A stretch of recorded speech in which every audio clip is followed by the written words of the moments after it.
Welcome to the Awaken Heart Podcast. I'm your host, Nancy Walters. Get ready to create magic and miracles as you lean into your heart's desires. I believe not only does the heart want what it wants, but it knows. This show is a weekly deep dive into what it means to live from an awakened heart. I'll be sharing inspiring stories and real conversations with people just like you, who have turned the ordinary into the extraordinary. My mission is to show you how you too can be connected and heart-centered in every area of your life. Your journey to aligning with more love, more joy, and your wildest dreams come true starts now.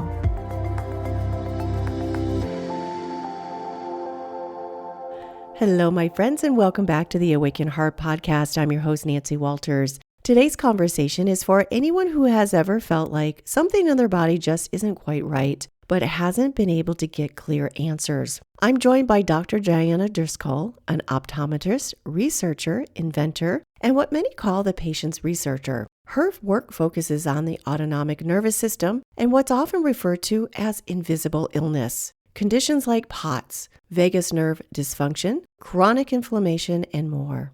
What makes her perspective so powerful is that this isn't just academic. Her work was born out of her own personal health journey, which led her to spend over a decade researching and developing new ways to understand what's really happening in the body. In this episode, we explore the deeper connections between the nervous system, inflammation, brain health, and why so many people feel dismissed or misunderstood when it comes to their symptoms. If you've ever felt like your body is trying to tell you something, this conversation might help you start listening in a whole new way. Let's dive in.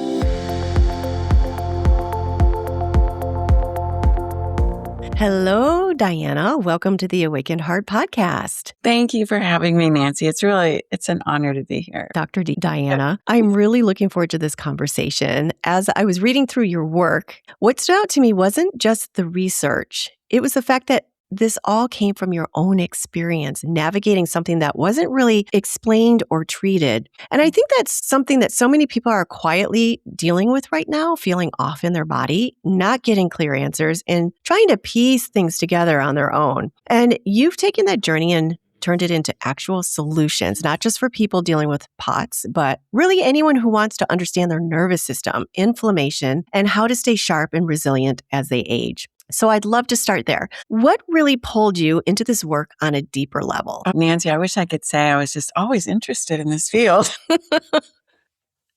I'm an optometrist by education and was very happy with optometry. But I got sick. I got a virus, and 2 weeks later, I was incredibly ill. I had to stop working the middle of that day. I could not go back. Ended up completely disabled and ultimately was diagnosed with POTS. Postural orthostatic tachycardia syndrome. I was told I likely had EDS or Ehlers-Danlos syndrome, and it was a genetic problem, and there really was nothing they could do. And I thought, I'm not buying this. I got a virus, and then I went down. Although I worked with the experts for years, I was in clinical trials, et cetera. I felt like the virus changed something. And if we could figure that out, maybe I could treat it and go back to the health I had before I got this virus. And then my kids got sick, and my son was completely disabled. He missed over 3 years of school. And with no answers from anyone, I was pushed into, well, let's see what we can figure out. Might be in position to get answers.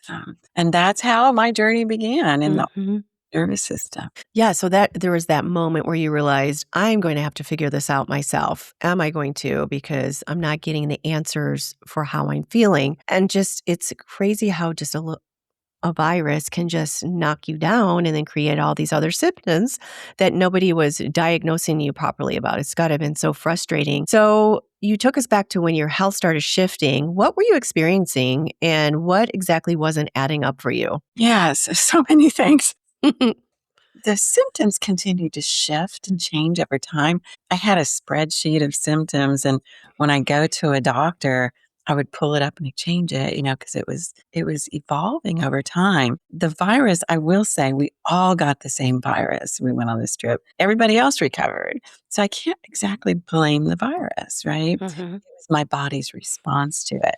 But the first thing I noticed was that I would get really shaky. If I stood up, my heart would start racing. I felt like I couldn't breathe. I just couldn't take a breath. I got hit with waves that felt like waves of adrenaline, like anxiety came with it. I would get hot in a wave. My digestion started to be affected.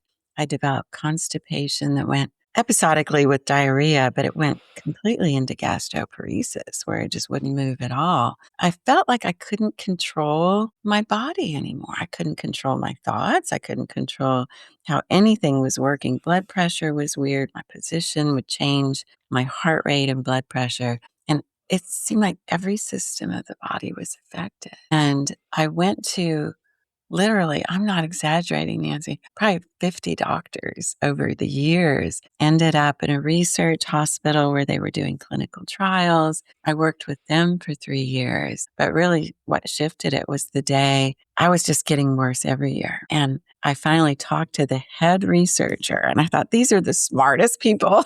They have some idea what's happening. And I said, what do you think? What would be your guess? Throw me about, what are we dealing with here? And he said, well, it's our belief that POTS patients are perfectly normal. They're just more aware of their own bodies. Thought, you have got to be kidding me. I was disabled. My son was disabled. His growth had stopped. He developed severe osteoporosis. He broke his arm, Nancy, just putting on his coat. Oh my gosh. Another arm throwing a ball, and nobody was helping us, and they just thought we were just more aware of our body. I thought that was incredible. Hmm. So I was, gosh, around 50 years old at that time. I was a successful doctor, and was completely disabled. Why weren't they thinking deeper? Very frustrating. But that's when I set up Genetic Disease Investigators, a corporation to start to house some of the research. So I don't know if I'll get answers, but we're going to give it everything we got. Hmm. So over a decade or so of working on it. So your son, he had the same virus and he got POTS as well. Or No, no? But he got a series of 3 just regular old viruses. Everyone in his school got the same viruses, and they recovered just fine, but each one just knocked him down further. And the 3rd one, he couldn't get out of bed.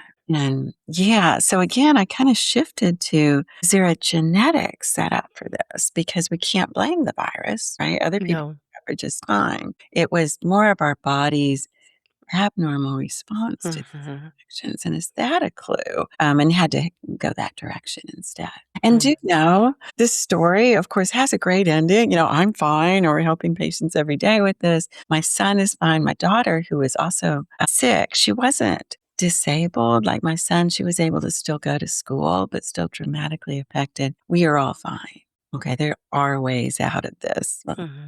Some of that horrible story with that. You just don't think that a virus, you hear, oh, I got a virus and get sick. I mean, I've been one that always recovers well. I rarely get sick. I get more where I get the edge of it where I'm just tired or lethargic or feeling depressed or something. But Yeah. it's just mind blowing to think that a virus, a little bug, could knock someone down like that. But like you said, it's something in the genetics that you're exploring that could have an abnormal response to these viruses, whereas other people might get better than others. It's just like what we experienced over the last couple of years with that major virus that went around and people had different responses to it. So you didn't accept the standard answers and you went deeper and you were seeing things that others were missing. Yeah. So what were some of the things that you saw that they were just definitely missing? I mean, the one like, oh, I think you just know your body better. Okay, thanks. I know. I was so horrified by that. I remember that exact day that happened. I thought, well, my comfort zone is in the eyes. I'm an eye doctor. So why don't we look inside of eyes of patients? And the first study genetic disease investigators did was to bring in 35 patients diagnosed with POTS and 35 age-matched normals. And we did every ocular test we could think of on them. And then I was the blinded doctor, meaning I didn't know who was a patient, who was an age-matched normal, but I was presented with images in the back of their eyes. And that's the only place in the body you can look directly at blood vessels. You can look directly at the optic nerve, a cranial nerve. And I had no idea what I was looking for.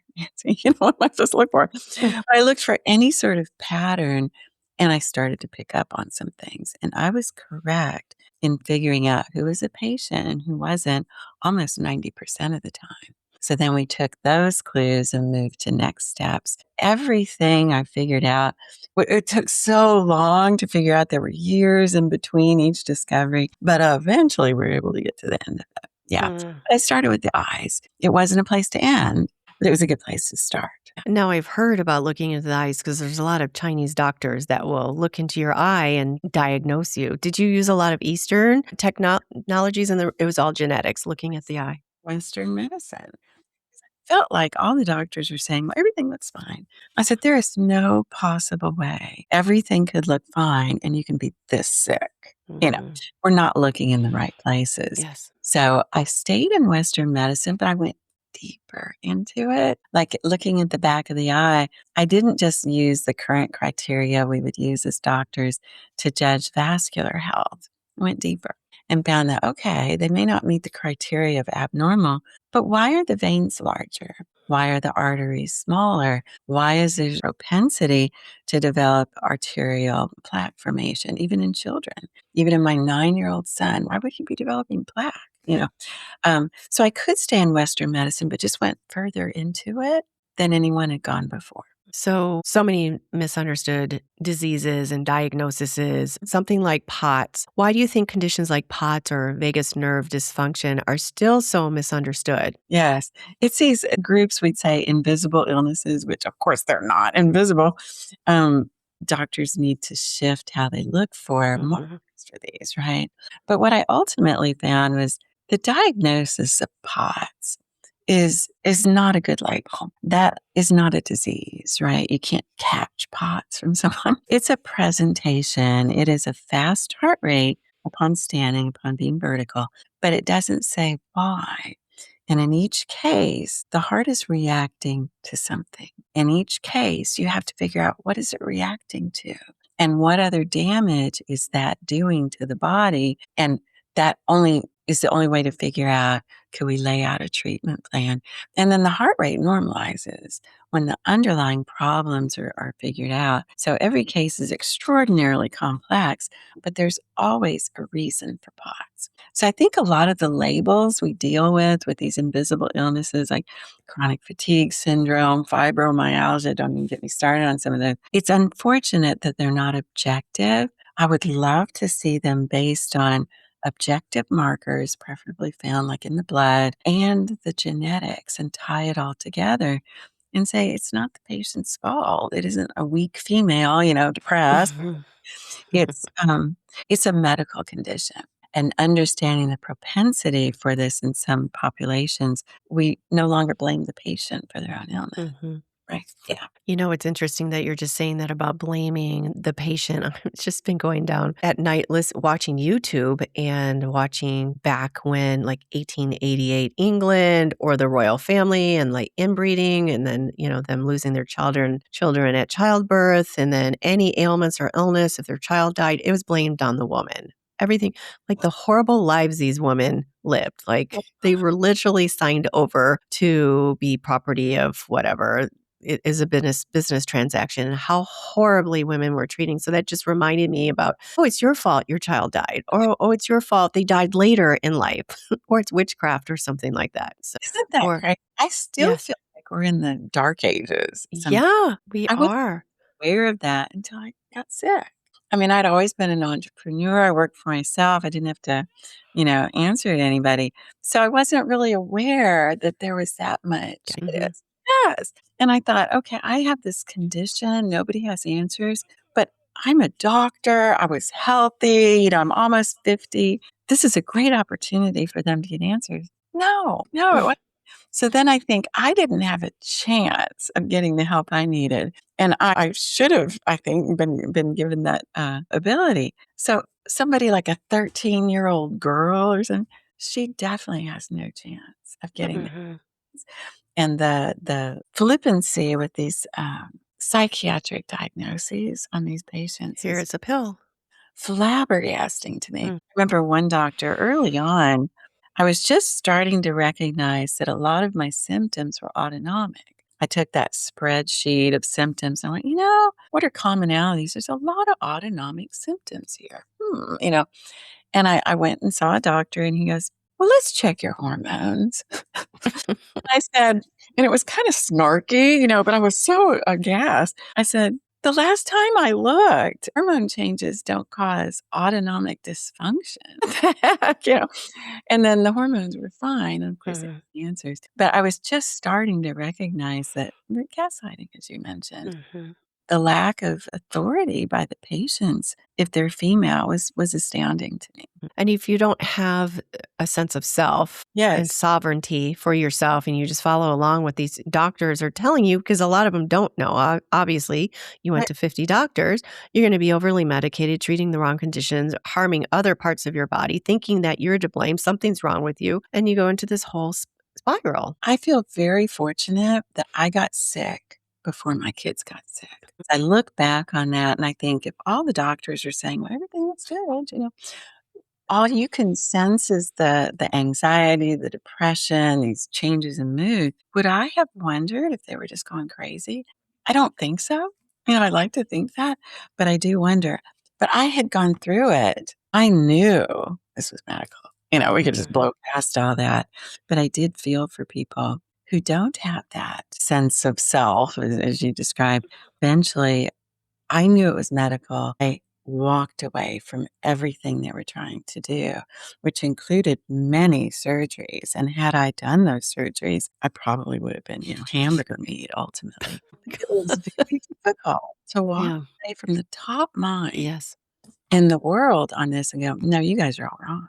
But I knew in my heart they were wrong. And you just hit the bullseye, is knowing your heart, listening to your heart. And I mean, it's hard a lot of times. It's simple in theory, but it's harder when you've got anxiety and fear and Yeah. you're going into that reptilian brain. But you listened to your heart and you knew that wasn't the path for you. And yeah, you would have been like surgeries, like so many other things that you can do. I mean, misdiagnosed so many times. So, yeah, it's really sad because a lot of people are, oh, here's a pill for you, or oh, let's just cut that out instead of, doing some kind of therapy or getting to the root of it. Right. Yeah. Yes, it is horrifying. I like to think that, 10 years from now, maybe 20, they'll look back on what happened to POTS patients and recognize that everything they were doing for traditional treatment was making the patients worse. And I anticipate a big apology. Oh, good. We're going to get that. But yes, everything that is traditionally done for POTS, like high salt or beta blockers to slow the heart, is either keeping patients sick or making them worse. Mhm. And don't even get me started on these surgeries that are recommended. It's horrifying. So yeah, quite the journey. And a little bit of stubbornness helps, but I gave it everything I had with the doctors for years. And it wasn't until that one statement of, you're just more aware of your own body that I knew I had to Mhm. go. Yeah, and hearing that and the recommendations, and I'm pretty healthy. I'm in my mid 50s, and I'm learning now that you get higher cholesterol as you get older, and it's actually your brain is cholesterol, and once you go past menopause, you do have higher cholesterol. So cholesterol's a little higher, and then my potassium was up and stuff. But I do spin class. I work out at the gym, and Okay. like I want to put you on statins. I'm like, I am not. Yeah. I'm like, I am not taking statins. No, I'm not taking medicine for potassium. I'll change my diet, I'll modify it. But I'm like, nope, I don't want all those side effects from something like that. And I'm generally pretty healthy. We want to do everything we can to be healthy. One problem I faced, though, and again, I was just kind of put in a good position for this. When I got sick, I was in great shape. I mean, I taught aerobics classes, I was a runner, and nutrition was basically a hobby of mine. So when the doctor said, well, part of treatment, you need to exercise and eat clean. I said, well, that makes no sense at all. I'm not deconditioned. I'm in great physical health and my diet is excellent. So had I not been exercising or staying in shape, had I gotten deconditioned, was eating junk or whatever, then I would have gone, oh, I did this to myself. But again, it was something that I could just push away. That wasn't enough. That wasn't going to do it. I was already in good shape. How would exercise cure this? They were just thinking too shallowly. Yeah. I did have a doctor say, because it felt like being flooded again with adrenaline. My heart was racing. My resting heart rate was 123. And the cardiologist said, well, that's an impressive heart rate for rest. And I was sitting on this table. I said, would you make a note? Do I look anxious to you? No. Would you put that in the record? Because I know where you guys are going with this, right? They go to anxiety instead. But one of the doctors said, Dinah, maybe you just need to meditate. And again, kind of blaming the patient, right? And I said, I just got hit by a disabling tsunami. Okay. I will do my teaspoon of help with meditation. If you will help me with this ocean, this tsunami, just hit me. It wasn't a subtle illness, Nancy, where I could just like push through, or I was just tired or something. I could not function. My son could not function. So it was so much more than what the doctors were implying. Mhm. It's so unfortunate. Patients should never be in that position. Mm, It's heartbreaking. mm. Yeah, you really had to advocate for yourself, and thankfully so, but wow, it's just debilitating, and then not maybe they're not purposely gaslighting, but they just didn't understand it, so you had to, thankfully, use your own resources to investigate this for yourself and get into better health. Now, I wanna talk about some of these invisible illnesses that you talk about in the nervous system. For Mhm. someone listening who feels off but doesn't have a diagnosis, what are some signs that their autonomic nervous system might be dysregulated? Yes, it's so much of my work was there because my autonomic nervous system, that's the nervous system of the body that's automatic, right? Autonomic, it works all by itself. You don't have to make it happen. You don't have to focus on it. It's already in control. It's got that. But when that starts to break down and the symptoms multiply, we do need to focus on it. But a lot of my work was to figure out why. What just happened? Why did that happen? And ultimately came to recognize that certain types of chronic inflammatory states will kick out chemicals, and some of those chemicals interfere with that part of the nervous system. And when they do, the symptoms can be systemic. It's a bigger problem than just one aspect. It tends to go across the board. So a lot of that journey was in figuring out the chemistry of how that was happening, how the nervous system was affected, exactly what we still had to work with, and what could we do to get that going again. Yeah, and I'm happy to say at this point, I have 5 patents on this. Ultimately, when I figured this out, I thought, "I think this is new. I don't think anybody's figured this out before." Mhm. Um, so that was very validating getting that, but we have ways now we can correct that problem, but patients are usually inflammatory patients. Mm. And they're considered invisible because our ability to measure a lot of those inflammatory chemicals is still in its infancy. So the traditional markers for chronic inflammation like CRP and sed rate is usually fine. We have to go deeper. And once all that is figured out and it's on publications, it's in medical school, et cetera, we won't have these invisible illnesses anymore. Mhm. And we'll change the labels, right? Chronic fatigue, fibromyalgia, Yes. POTS, et cetera, is not indicative of what the treatable aspect of that is. Mhm. And the patients won't lack the validation they lack today. Yeah. It's just a process. Yes, and I feel like a lot of people are dealing with some kind of inflammation to some degree, especially the way our foods are, the way our stress levels are. There's inflammation because there's so much crap in our foods and then spraying from the skies and stuff. So everyone's dealing with some kind of inflammation. And I know you talk about inflammaging, which Yeah. I think is such a powerful concept. What is actually happening in the body as we age? Yes. And this is not my work. Mhm. When I was looking at inflammation at the time as a patient, I just kind of felt like I was dealing with inflammation, which is a weird feeling, but indeed that's what it was. We can dig into research since research is usually about 15 years ahead of practitioners. So I went into the research to see what is already figured out, what do we know and how can we take it to the next level? But one thing I came across was as we get older, systemic inflammation gradually increases, and it has to do with the senescence of cells, et cetera. But what we accept, and I don't think we should, Nancy, is that it's a normal part of aging and it leads to these old age illnesses like, a tendency to develop heart attacks, strokes, fatigue, digestive problems, et cetera. I don't think we should accept that. Mm-mm. I think instead, if we can do everything we can do to address the inflammation, control it, control the autonomic nervous system response to some of those chemicals, that we have a chance of leading a much better life as we get older. I don't think we should accept old age illnesses as just a normal part of aging. So I'm on a personal mission. Mm-hmm. I'm very proactive with my health because I don't ever want to feel like that again. No. And if I can live a great life, high energy level, healthy until the day I die, I'm going to do everything I can do to make that happen. That's quite the mission. Yes, because you experienced it firsthand, how not living in alignment with yourself and your body can do. And it's debilitating. Totally.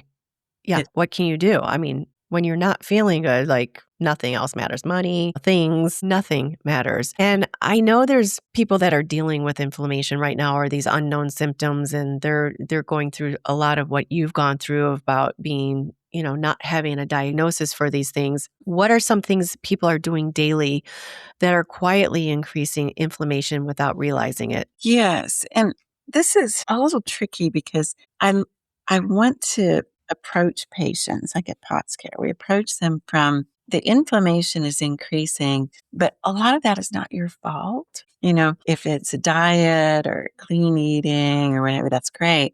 But the more inflamed they get, the more sensitive they get. So they can be sensitive to foods, to spices, to things in the air, perfume, to heat, to stress, to any sort of emotional difficulties, trauma, what have you. But when we control the inflammation, their sensitivities improve. So we try to approach patients who are sensitive to things, which I get that, because their exposure increases their inflammation. From the inflammatory side, correct as much as we can, get control of that inflammation, and then they can be exposed to things that would increase inflammation and do okay. So I think a lot of your expertise is probably better than mine on what kind of gets inflammation going. We know stress, physical or mental. You were talking about the food, so the additives, et cetera. All of that is important if we want to keep control of our health. But if we're genetically set up where something kicks off the inflammation, like, in my case, it was an illness, it can be trauma, what have you, that inflammation does damage. And then that damage causes more inflammation. And then patients get caught in this cycle and they can do everything they know of to try to control inflammation and they can't get on top of it. So my work is in helping those patients who are set up like I was, like my kids were, where we can't control that response. And rather than spend our lives focusing on avoiding the things that cause inflammation, we focused on controlling the inflammation, and then we can be exposed to the bad food or whatever, and not have the same response. Does that make sense? Yes.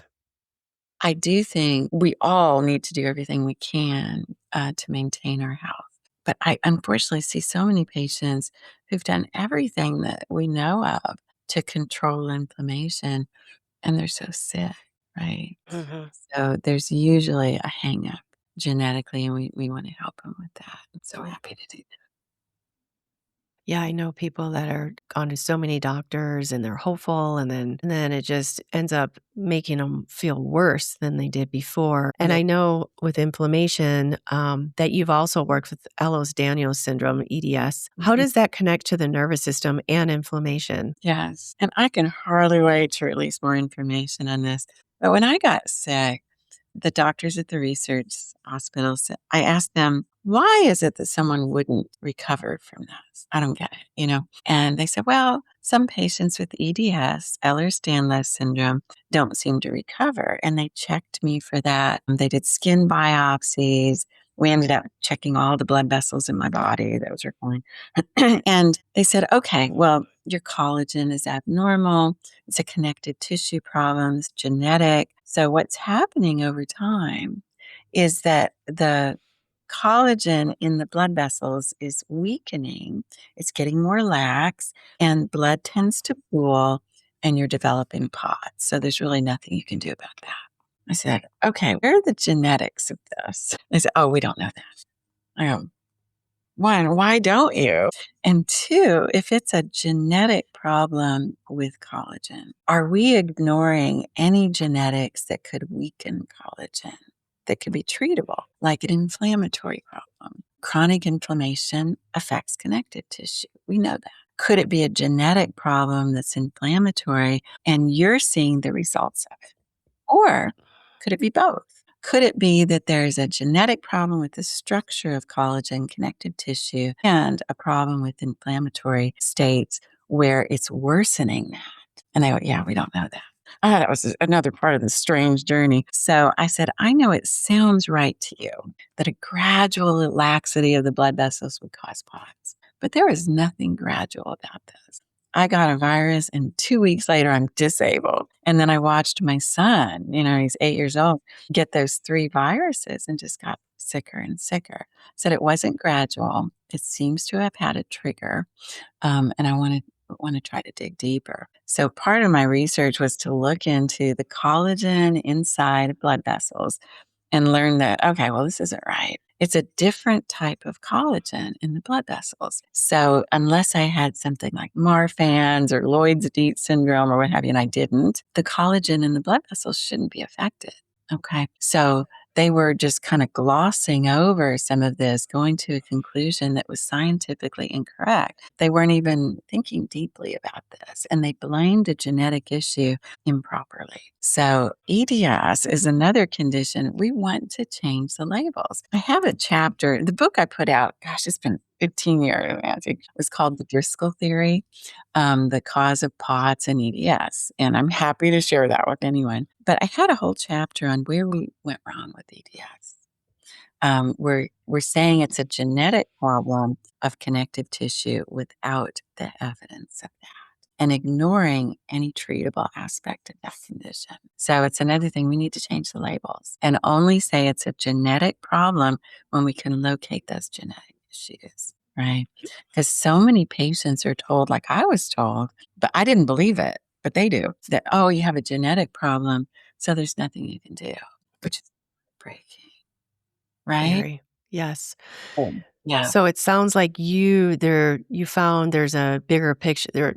People are missing the bigger picture of how these conditions were related, like the nervous system and inflammation, Yeah. that they do tie together. Absolutely. And again, that's the treatable aspect of it, right? So we should always focus for patients on what part of their condition, like you said, is in their control. They should be doing everything they can do to maintain their health. What part of it is out of their control, and throw away these labels that are not based in science. Yeah. I've been hearing a lot about, well, EDS and autonomic nervous system and dysregulation. And I'm hearing so much about the vagus nerve recently, a lot. It's come up a lot in social media. And I know there's supposed to be a device that stimulates it. There's meditations that can tap into the vagus nerve. How does the vagus nerve actually play into everyday symptoms people wouldn't even connect to? No, and when I started working on this, no one even knew what the vagus nerve was. This was so beaten path, right? But looking at those list of symptoms, I thought there's so many autonomic. Could this be a problem with the vagus nerve? I was considering compression at the neck, etc. And so I stayed in the science there and went deeper. I thought, okay, it could be, a vagus nerve problem, but I've never had surgery, abdominal surgery. I don't have any reason for it to have been damaged. So is that the right answer, or is it a bigger problem? And I spent a few years sending out symptom checklists to a lot of these invisible illness patients, POTS, chronic fatigue, fibromyalgia, and interestingly, PTSD, someone who goes through some sort of emotional trauma. So usually exhibits autonomic symptoms. And I sent them a checklist with, I don't know, 140 symptoms, I think it was. And inside of it, I tucked 35 symptoms of anticholinergic syndrome. And that is where the neurotransmitter needed by the parasympathetic nervous system and other systems is declined. And it's usually declined by poisoning, right? We hadn't been poisoned. It felt like we'd been poisoned. But I tucked those symptoms in because if this was a problem with the neurotransmitter getting released, it's not a vagus nerve problem. It's bigger than that. That neurotransmitter is also used by the brain for cognition, short-term memory, and interestingly, and again, brand new, it's used by the eyes for both tear production and balancing the pupil size. So it became very clear that these patients were affected not by a vagus nerve problem, but by a neurotransmitter problem. The majority of patients showed the majority of symptoms of anticholinergic syndrome. And it would wax and wane, but it was still a very classic pattern. So I tested the receptors of the vagus nerve to see if we had something to work with here. And again, this was something, Nancy, that I thought, why is no one else doing this? Why, millions of dollars in the research centers focused on looking for some weird autoimmune condition that is shutting down the receptors of the vagus nerve. And so I tested the receptors with nicotine. They work great. This wasn't an autoimmune condition affecting the receptors. So again, one of the patents, we were able to put that in. Nicotine is not a treatment for a vagus nerve problem, but it's a great way of testing the receptors. It's highly inflammatory. You stay on it, causes other problems. But I used those active receptors and then ended up creating, like in my kitchen, using my organic chemistry knowledge, which was 1,000 years old, my new knowledge of genetics, and put together an over-the-counter formulation to trigger those receptors. And I could prove it was working right because the vagus nerve would get stimulated, patients would have a bowel movement, and then their pupil size normalized within too. And that's out there now as Parasim Plus. I did a commercial for that. But that changed lives. So we don't need to make our vagus nerves work. It should work by itself. The neurotransmitter is not getting released properly. The sympathetic, that fight or flight system of the body, takes off running. And if you look at patients' pupils, they tend to be bigger. The only thing that affects pupil size, assuming the lighting is the same, is the autonomic nervous system. So in the sympathetic, the fight or flight, way out, ways, the parasympathetic, the rest and digest, the pupils are bigger. And I knew with Parasim Plus, we're hitting those receptors properly because the pupils would immediately normalize, or pretty immediately. Yeah. And again, kind of new science. Nobody put all that together, but being an eye doctor probably helped. Yeah, I had some insight that others didn't have. That is so fascinating. I never thought of it that way at all. You're talking about this research and what you discovered. What excites you most about it? God, there's so many things. I would say helping patients is like the most rewarding thing ever. In fact, it's pretty rare that I don't end up crying, with somebody, because it was such a horrible journey for me and my family. I don't want to see anyone go through that. But before I exit stage left, my really big goal, and what does get me excited, is I want to be able to leave the world with the genetics of this, something objective. So these patients are not floundering like we were floundering. That shouldn't be happening to anybody.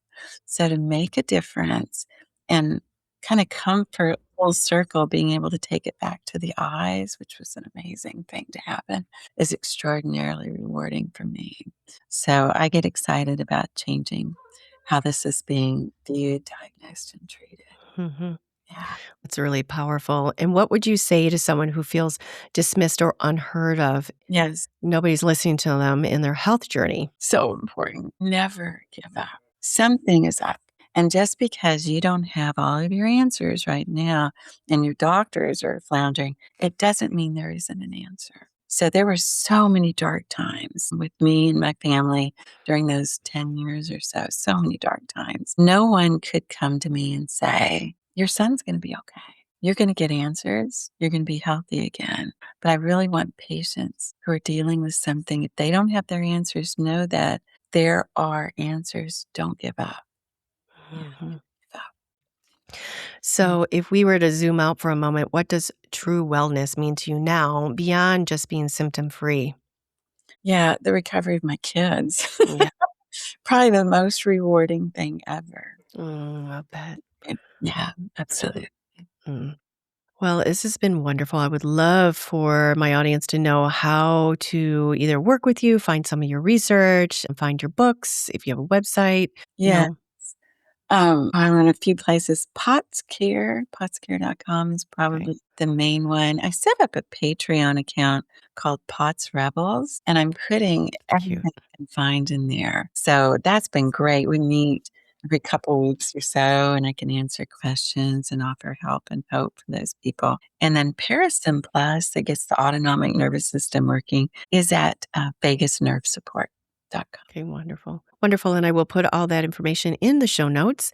And I have one last question for you, and it's my signature, my signature question. What does it mean for you to live with an awakened heart? This illness brought forward so much of the awakened heart issue. In fact, the entire faith journey I was on was flabbergasting. So I would say going through that entire journey, and I'm respectful where anyone is on that journey, but to exit it, keeping the heart open to hope, to love, to accepting whatever other people are going through, etc., was mind changing. Yeah, it absolutely changed me. I think it's very easy to go through a journey like that. And I do see this happen where people exit it with closed hearts, bitter, burned out, mad, etc. And trying to get through that with an awakened heart is really an important part. Yeah, Beautiful. very difficult to do. Beautiful. Thank you so much for everything you shared today. You're going to help so many people who feel gaslit or just not understood with what they're going through, their health journey. So thank you so much for helping them along those ways. And I can't wait for people to reach out to you and find your work. And I know we got to go. Thank you so much. Have a wonderful rest of your day. Thank you, Nancy. Appreciate it. Thanks. Bye. Thank you for listening to this week's episode of the Awaken Heart Podcast. If you've enjoyed what you've heard today, share it with a friend. And if you haven't already, head on over to your favorite podcast app to subscribe, rate, and review. If you have any comments, questions, or feedback, you can reach me at theawakenheartpodcast.com.